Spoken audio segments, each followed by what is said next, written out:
Were you aware that the word alphabet comes from the first two letters of the Greek alphabet, alpha and beta? The English alphabet grew out of the one ancient Greeks used. In addition, many English words come from Greek words.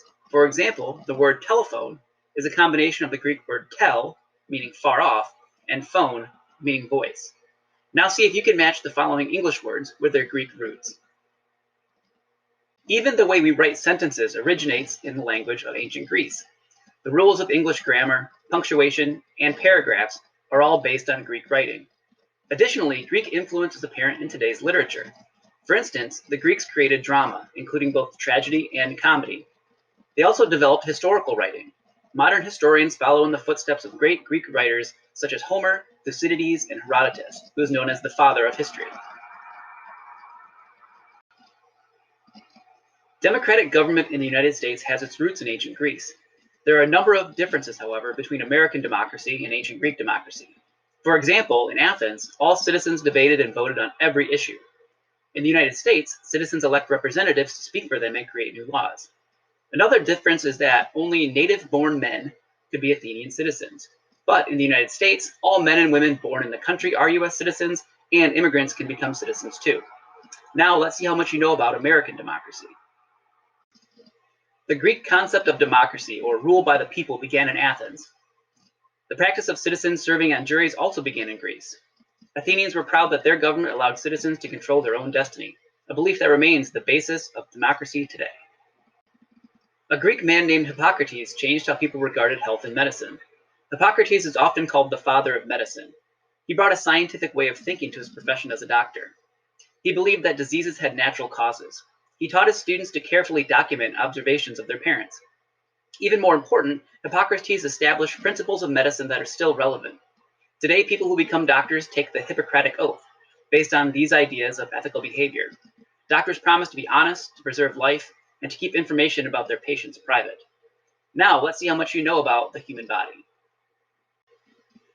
The Greeks' understanding of the body was limited, partly because it was forbidden to look inside bodies to see how they worked. The early Greeks believed that cutting open a human body offended and displeased the gods. As these beliefs evolved over time, the Greeks made new discoveries in this field. Several centuries after Hippocrates, Greek medical students could name and describe organs inside the body. For example, they discovered that the heart functioned as a pump that sent blood flowing throughout the body. Additionally, they learned that the brain was the center of the nervous system. The Greeks enjoyed reasoning, or searching for logical answers to nature's mysteries. Greek scientists often found those solutions in the field of mathematics. Pythagoras was especially fascinated by geometry, which comes from a Greek word that means to measure land. In fact, geometry began as a system for measuring areas of land. The Egyptians could also measure shapes and spaces, but the Greeks created new and improved methods.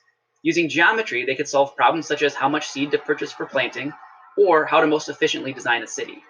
Now let's see if you can solve these math problems using the Pythagorean theorem. Greek culture also produced the first woman to earn fame as a mathematician, Hypatia. Born in Egypt in about 370 CE, she taught Greek philosophy and mathematics in the city of Alexandria.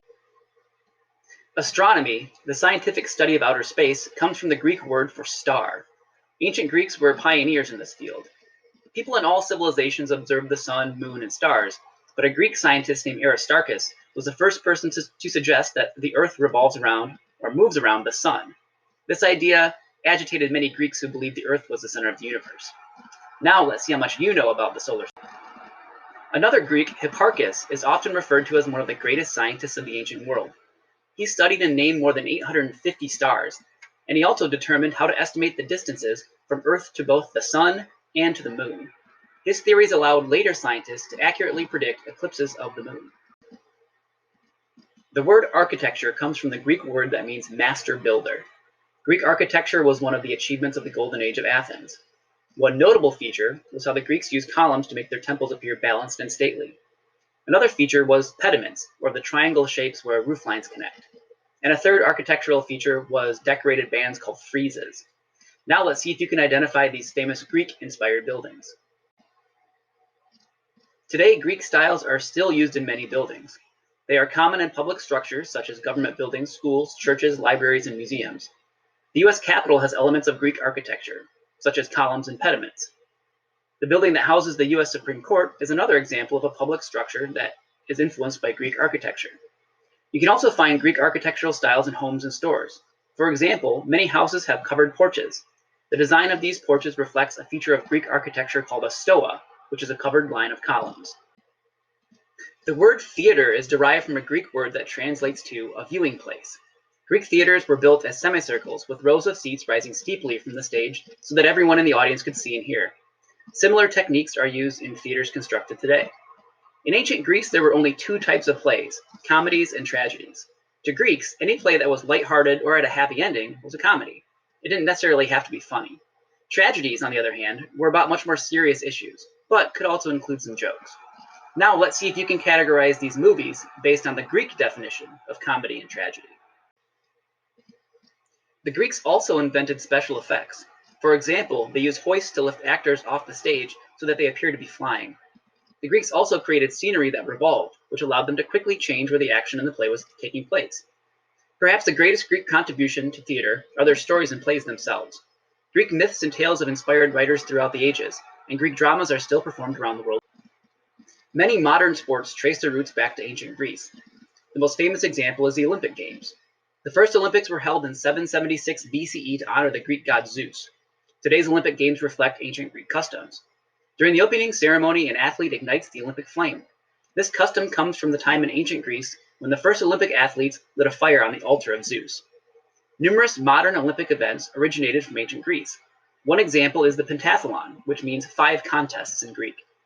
The Greek pentathlon included the foot race, discus throwing, long jump, javelin throw, and wrestling.